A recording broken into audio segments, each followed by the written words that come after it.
하나님의 말씀은 데살로니가전서 5장 14절로 15절입니다.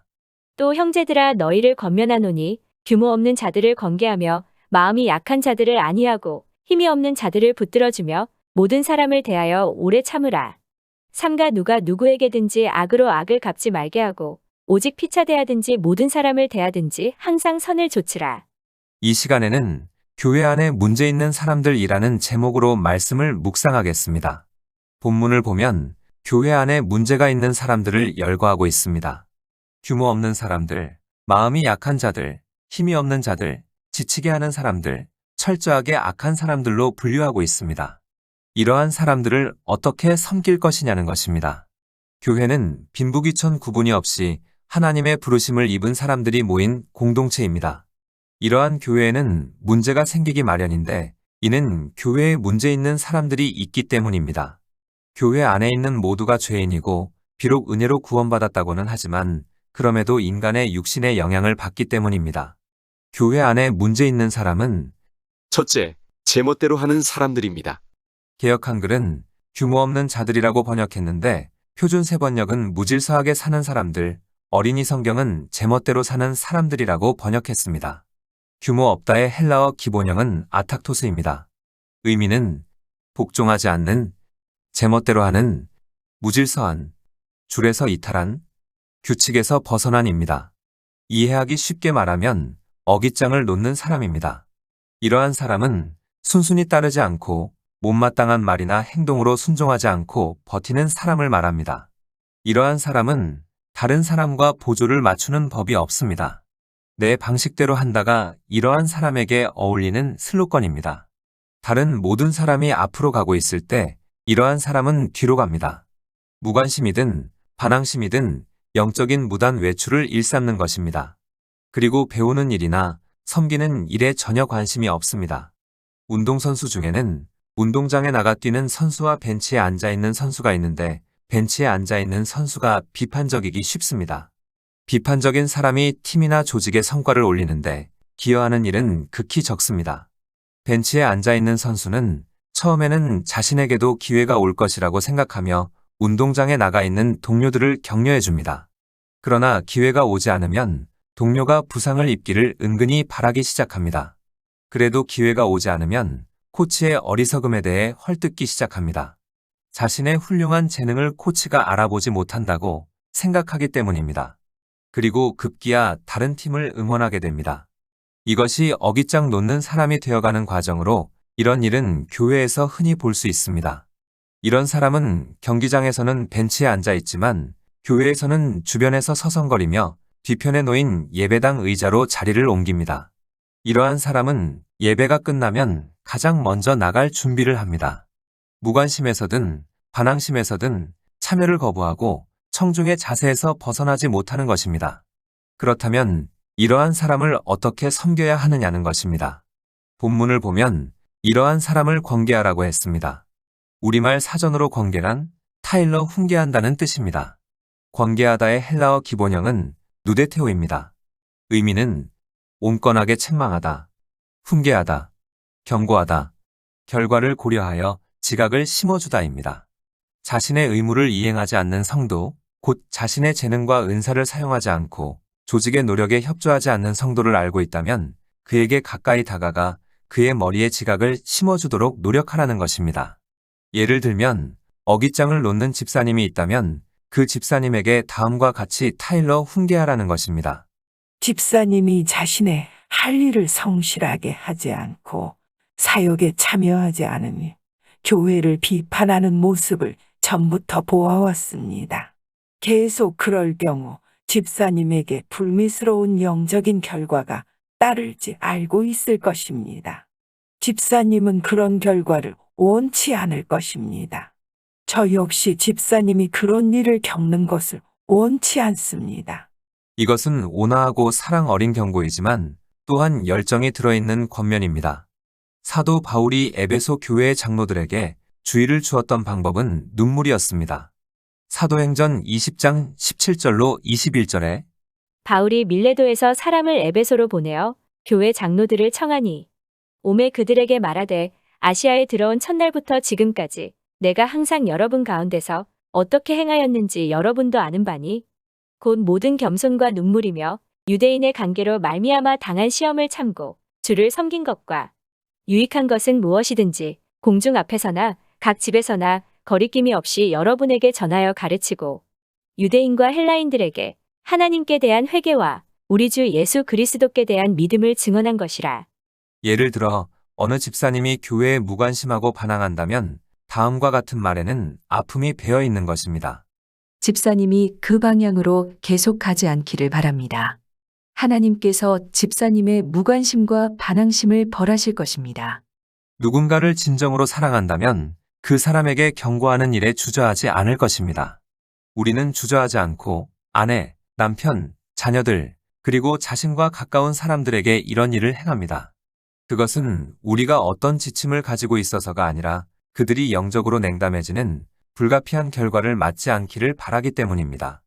우리는 교회 안의 모든 사람이 충만한 하나님의 축복을 누리기 원합니다. 교회에 간다는 것은 의자에 앉아서 누군가의 뒤통수를 응시하다 오는 게 아닙니다. 그 핵심은 교제에 있습니다. 먼저는 하나님과의 교제요. 다음은 성도들과의 교제입니다. 성도들과의 교제는 문제 있는 사람들을 포함해 동료 성도들의 삶에 참여하는 것입니다. 교회 안에 문제 있는 사람은 둘째, 마음이 약한 사람들입니다. 마음이 약하다의 헬라어 기본형은 올리곱시코스입니다.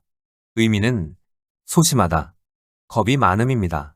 이러한 사람은 미지의 것을 두려워하고 모험심이 없습니다. 교회 안에서 이러한 사람의 슬로건은 전에 그런 식으로 해본 적이 없다입니다. 그래서 변화를 싫어하여 전통을 선호하고 위험을 원하지 않습니다. 이러한 사람의 눈에 삶의 모든 문제는 자신이 견뎌낼 수 있는 것과는 거리가 멉니다. 이들은 대체로 슬픔에 빠져 있고 언제나 걱정하며 가끔은 절망하고 종종 낙담하거나 풀이 죽어 있습니다. 결과적으로 이들은 모험이 가져다주는 스릴을 경험하지 못합니다. 이러한 사람은 변두리에서 서성거리지 않고 중간에 몰려 있습니다. 이들은 가장자리에 가는 것을 원치 않습니다. 왜냐하면 그것은 무서운 일이기 때문입니다. 흔히 겸손한 사람으로 알려진 모한다스 간디는 자신을 가리켜 마하트마라고 했습니다. 마하트마라는 말은 산스크리트어로 거대한 문제와 인간의 필요를 껴안는 사람, 중요한 원리와 진리가 달려있는 문제이기 때문에 크나큰 위험을 감수하는 사람을 의미합니다. 이런 사람은 용감하고 모험심이 있으며 승리를 맛보기 전에라도 그 전투를 사랑합니다. 마음이 약한 사람은 이와 대조적으로 도전을 보람이 아닌 위협으로 느끼게 됩니다. 이들은 익숙한 것을 좋아하기 때문에 전통에 매달리는 경향이 있어 전에 해본 적이 없는 일이라면 무엇이든지 주저합니다. 안전한 것을 좋아하여 위험이 없는 삶을 원하는 것입니다. 삶에서 절대적인 안전이란 불가능한 일이기 때문에 이러한 사람은 대개 낙담합니다. 교회와 행동을 같이 하며 새로운 사역을 시도할 만한 힘이 이들에게는 없는 것입니다. 이들은 핍박도 두려워하기 때문에 복음을 나누는 것도 힘들어합니다. 또 문제를 극복하는 대신에 감당하는 일 없이 매사에 허덕대기도 합니다. 그리고 그런 일들에 상당한 중압감을 느낍니다. 그래서 교회를 하나의 행진 대열로 보자면 다른 모든 사람이 전진하고 있는데 이들은 자신의 눈에 비전이 안 보이고 실패할지 모른다는 두려움에 멈추어 버립니다. 이들의 마음 깊은 곳에 있는 영웅은 인디애나 존스입니다. 하지만 이러한 사람은 이것을 인정하는데 머뭇거립니다. 이들은 용기와 모험심 앞에서 감탄하지만 그러한 덕목들을 개발하는 법을 배우기보다는 소심, 겁이 많음, 염려라는 익숙한 양식에 쉽게 빠져듭니다. 그렇다면 이러한 사람을 우리는 어떻게 섬겨야 하느냐는 것입니다. 바울은 이들을 아니하라고 간단히 말했습니다. 아니하다의 헬라어 기본형은 파라미데오마이입니다. 의미는 위로하다, 격려하다, 이야기하다, 가까이 관계하다입니다. 두려워하거나 걱정하거나 우울해하거나 낙담하거나 자포자기 상태에 있는 누군가를 알고 있다면 하나님은 우리가 그 사람에게 다가가 다정한 관계를 맺기 원하십니다. 만약 자기 자신에게 이러한 경향이 있다면 하나님의 말씀으로 자신을 위로하고 위안과 힘을 주며 안심시키고 격려하며 다시금 기운을 불어넣어주고 마음을 달래줄 경건한 사람과 우정을 맺어야 합니다. 이러한 관계를 통해 소심함, 겁이 많음, 염려에서 벗어나 위안을 받을 수 있기 때문입니다. 이들에게 큰 위안이 되는 격려는 다음과 같습니다. 하나님께 드리는 기도의 격려, 보장된 구원에 대한 격려, 주권적인 하나님께서 성도들의 유익을 위해 모든 일을 주관하고 계시다는 격려, 그리스도의 사랑에 대한 격려, 최후의 부활과 모든 잘못된 것이 바로잡힐 것이라는 격려. 이러한 격려와 그 이상의 격려가 소심하고 겁이 많고 염려하고 걱정 많은 사람을 인생의 모험에 뛰어들게 하는데 도움이 됩니다. 교회 안에 문제 있는 사람은 셋째, 힘이 없는 사람들입니다. 힘이 없다의 헬라어 기본형은 아스테네스입니다. 의미는 무력한, 병든, 나약한, 힘이 없는, 약함, 박약한, 허약한입니다. 이러한 사람은 영적, 도덕적으로 무력하고 자기 절제가 부족하기 때문에 같은 죄에 반복해서 빠집니다.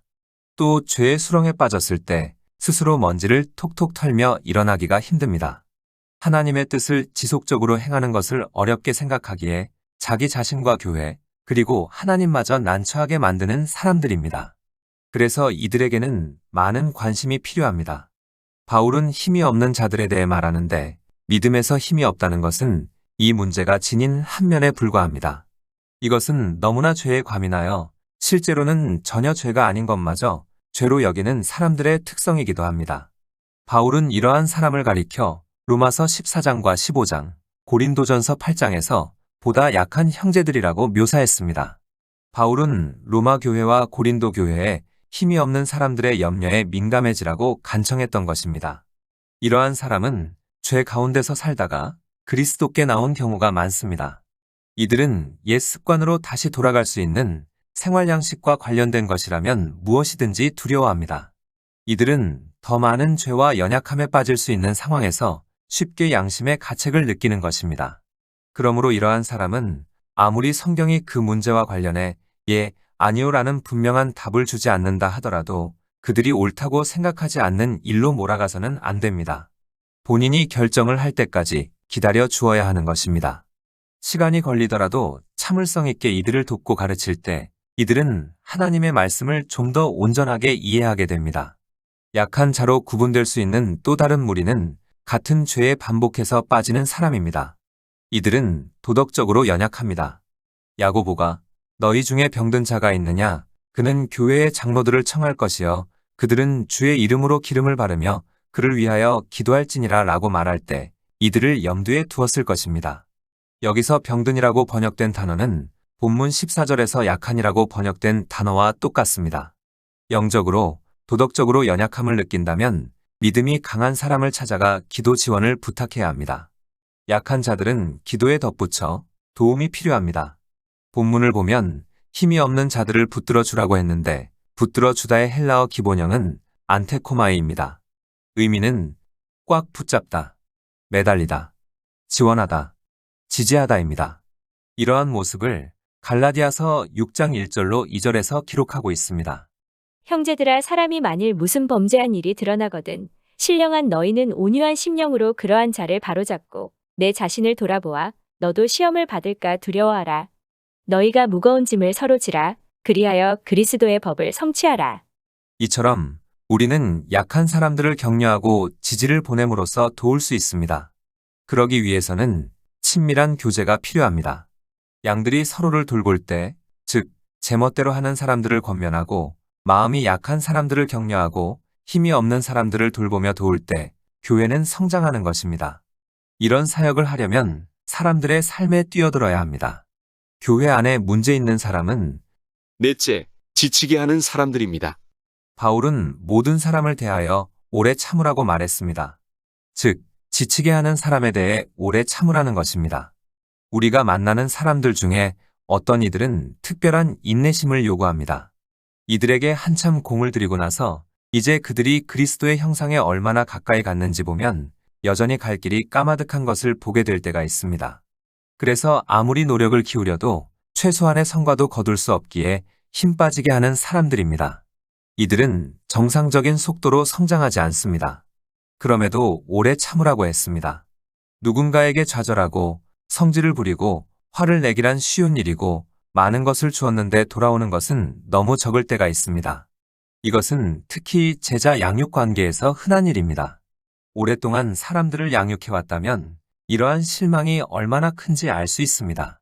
예수님만큼 이것을 잘 아는 사람도 없을 것입니다.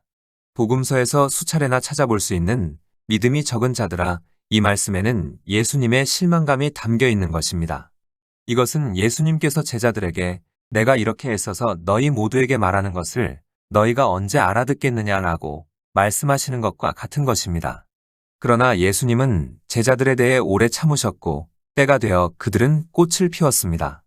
제멋대로 하는 사람들, 마음이 약한 사람들, 힘이 없는 사람들은 잘 섬겼는데 자신을 지치게 하는 사람들에게 오래 참지 못하고 분노함으로 희생당한 사역자들이 있습니다. 다음과 같이 말하며 두 손을 드는 것입니다. 이 사람들에게 내 인생의 전부를 쏟아 부었다. 하지만 내가 빨리 다가갈수록 그들은 더욱 멀어졌다. 그들이 나를 따라 오게 만들 도리가 없다. 훈련을 시켜도 훈련받은 대로 행동하지 않는다. 아무리 가르쳐도 가르친 대로 살아가지 않는다. 내가 언제까지 참아야 하는가? 우리를 지치게 하는 사람들을 어떻게 섬겨야 하느냐? 오래 참으라는 것입니다. 그렇다면 얼마나 오래 참아야 할까요? 지금까지 참아온 것보다 더 많이 참으라는 것입니다. 우리는 하나님께서 자신에 대해 얼마나 참으시는지 생각해 봐야 합니다. 실제로 하나님은 스스로를 자비롭고 은혜롭고 노하기를 더디하고 인자와 진실이 많은 하나님이라고 말씀하셨습니다. 오래 참음은 하나님의 속성이기에 우리의 특징이 되어야 합니다. 마태복음 18장 21절로 22절을 보면 베드로와 예수님 사이에 오갔던 대화가 기록되어 있습니다. 그때 베드로가 나아와 가로되 주여 형제가 내게 죄를 범하면 몇 번이나 용서하여 주리이까 7번까지 하오리이까. 예수께서 가라사대 내게 이르노니 7번뿐 아니라 70번씩 7번이라도 할지니라. 그 당시의 종교 지도자들이 3차례에 이르기까지 용서하라고 말했기 때문에 베드로는 그 양의 2배가 넘는 횟수를 제시함으로써 자신이 특별히 관대하다고 생각했습니다. 그러나 예수님은 우리에게 같은 일을 계속 반복해서 하는 지치게 하는 그리스도인에게 계속되는 인내심의 영을 전하기 위해 상상을 초월한 그분만의 승법을 제시하셨습니다. 이러한 동정심과 인격적인 사랑은 지치게 하는 사람들마저도 변화시키는 것입니다. 교회 안에 문제 있는 사람은 다섯째, 철저하게 악한 사람들입니다. 바울은 그리스도인에 대해 언급하고 있음에도 불구하고 이들을 가리켜 악한 사람이라고 표현했습니다. 본문 15절을 보면 누가 누구에게든지 악으로 악을 갚지 말게 하라고 했습니다. 다른 그리스도인을 상대로 죄를 저지르는 그리스도인이 있다는 것입니다. 이들은 결혼 생활을 깨뜨리고 영혼육의 순결을 짓밟고 도적질하고 험담하고 남의 명예를 훼손하고 거짓 고소를 합니다. 이러한 악한 일을 누군가가 우리에게 했다면 그리스도인으로서 부딪힐 수 있는 가장 어려운 환경일 것입니다. 세상으로부터 고통스러운 대우와 모욕을 당하는 게 아니라 그리스도 안에 있는 형제와 자매들로부터 고통을 당하기 때문입니다. 이것은 뼈아픈 고통이지만 우리 믿음은 이런 상황에서도 능력을 발휘해야 합니다. 우리는 마음을 준비하며 교회 생활을 해야 합니다. 교회 안에는 우리에게 상처를 줄 사람들이 있기 때문입니다. 이들은 대놓고 악의 찬말로 공격함으로써 우리에게 직접적으로 상처를 입힐 수 있습니다. 남의 뒷말을 하고 등 뒤에서 헐뜯음으로써 간접적으로 우리에게 상처를 입힐 수도 있습니다. 이들의 친교 모임에서 우리만 빼놓거나 질투와 비탄 혹은 분노 때문에 우리를 사역에 끼워주지 않을지도 모릅니다. 이들은 성적인 죄를 통해 우리의 청렴함을 도둑질하고 결혼 생활을 깨뜨리거나 자녀들 중 한 명이 죄를 향하도록 영향을 미칠 수도 있습니다. 한마디로 악의적인 상처를 입히는 것입니다. 이러한 끔찍한 일들을 실제 행동이 아니라 마음속으로 누군가에게 행하고 있다 해도 다음의 경고를 곰곰이 생각해 보아야 합니다. 마태복음 18장 6절로 7절과 10절에 누구든지 나를 믿는 이 소자 중 하나를 실족해 하면 차라리 연자 맷돌을 그 목에 달리우고 깊은 바다에 빠뜨리우는 것이 나으니라. 실족해 하는 일들이 있음을 인하여 세상에 화가 있도다. 실족해 하는 일이 없을 수는 없으나 실족해 하는 그 사람에게는 화가 있도다. 삼가 이 소자 중에 하나도 없이 여기지 말라. 너희에게 말하노니 저희 천사들이 하늘에서 하늘에 계신 내 아버지의 얼굴을 항상 배옵느니라. 여기에서 소자는 성도를 가리킵니다. 우리는 하나님께 귀한 존재이므로 하나님께서 우리를 돌보실 때 천사들은 하나님의 표정 하나에도 주의를 기울입니다. 우리에 대한 염려로 하나님의 얼굴에 주름이 질 때면 천사들은 얼른 날아와 우리에게 도움을 줍니다. 우리와 사이가 좋지 않은 누군가가 있다면 그를 엄중하게 대할 것입니다. 하나님의 자녀를 경시하는 것은 무서운 일입니다. 그럼에도 불구하고 대담하게도 그런 일을 하는 일부 그리스도인이 있습니다. 이들이 저지르는 악행의 대상이 될 경우 우리는 어떻게 이들을 섬겨야 하느냐는 것입니다. 본문 15절을 보면 삼가 누가 누구에게든지 악으로 악을 갚지 말라. 그리고 항상 선을 조치라고 했습니다. 원수를 갚지 말라는 것입니다. 오직 하나님만이 원수 갚을 권리를 가지고 계시기 때문입니다. 본문 15절과 유사한 말씀이 또 있습니다. 로마서 12장 17절로 21절에 아무에게도 악으로 악을 갚지 말고 모든 사람 앞에서 선한 일을 도모하라. 할 수 있거든 너희로서는 모든 사람으로 더불어 평화하라. 내 사랑하는 자들아, 너희가 친히 원수를 갚지 말고 진노하심에 맡기라. 기록되었으되 원수 갚는 것이 내게 있으니 내가 갚으리라고 주께서 말씀하시니라. 내 원수가 줄이거든 먹이고 목마르거든 마시우라. 그리함으로 내가 숯불을 그 머리에 쌓아 놓으리라. 악에게 지지 말고 선으로 악을 이기라. 이 가르침과 반대되는 것처럼 보이는 다른 성경 구절을 생각하는 사람도 있을 것입니다. 구약 성경은 눈에는 눈, 이에는 이, 목숨에는 목숨을 요구하는 권리를 인정하고 있기 때문입니다. 하지만 그것은 범죄자를 적절히 처벌하기 위한 통치상의 명령이지 사적인 보복을 해도 좋다는 것이 아닙니다. 예수님은 통치상의 명령을 잘못 적용한 것에 대해 말씀하시며 본질적으로 이런 언급을 하셨습니다. 마태복음 5장 43절로 45절에 또 내 이웃을 사랑하고 내 원수를 미워하라 하였다는 것을 너희가 들었으나 나는 너희에게 이르노니 너희 원수를 사랑하며 너희를 핍박하는 자를 위하여 기도하라. 이같이 한즉 하늘에 계신 너희 아버지의 아들이 되리니 이는 하나님이 그 해를 악인과 선인에게 비치게 하시며 비를 의로운 자와 불의한 자에게 내리우심이니라. 이 말씀을 이해하기 쉽게 풀이하면 다음과 같습니다. 너는 원수를 미워한다는 전제하에 하나님의 법을 곡해하고 있다. 내가 여기서 내게 말하노니 하나님은 내가 원수를 사랑하고 너에게 악을 행하는 자들에게 선을 행하기를 원하신다. 자신에게 악을 행하는 사람이 있다면 스스로에게 다음과 같이 말함으로써 예수님께 순종해야 합니다. 이러한 사람은 신앙이 더 성숙해야 하지만 그들이 나를 아무리 악하게 대할지라도 나는 그들의 악의를 선으로 되돌려 줄 것이다. 이것은 그리스도인뿐만 아니라 우리를 부당하게 대하는 모든 사람에게 적용됩니다. 바울은 이것을 본문 15절에서 피차 대하든지 모든 사람을 대하든지 항상 선을 조치라고 했고 갈라디아 사람들에게도 같은 개념에 대해 말했습니다. 갈라디아서 6장 10절에 그러므로 우리는 기회 있는 대로 모든 이에게 착한 일을 하되 더욱 믿음의 가정들에게 할지니라. 교회는 목자와 양들이 제멋대로 하는 사람들을 바로잡고 마음이 약한 사람들을 격려하고 힘이 없는 사람들을 붙들어주고 지치게 하는 사람들에 대해 오래 참고 악한 사람들에게 선을 행하며 결속할 때 하나의 공동체로서 잘 굴러갈 수 있습니다. 교회가 성장하려면 이 5그룹을 모두 잘 돌보아야 하는데 이는 우리 모두의 일입니다. 교회에 간다는 것은 단순히 주일 아침의 모습을 드러내는 것이 아닙니다. 하나님은 우리가 이 5그룹뿐만 아니라 여기에 꼽히지 못한 더 많은 그룹들을 이해하고 영적인 은사를 사용하여 이들을 돕기를 원하십니다. 그러면 다음에는 이들이 다른 사람들을 도울 수 있기 때문입니다. 걱정하는 사람을 걱정하지 않도록 도울 때 그 과정에서 자신의 걱정마저 사라지게 됩니다.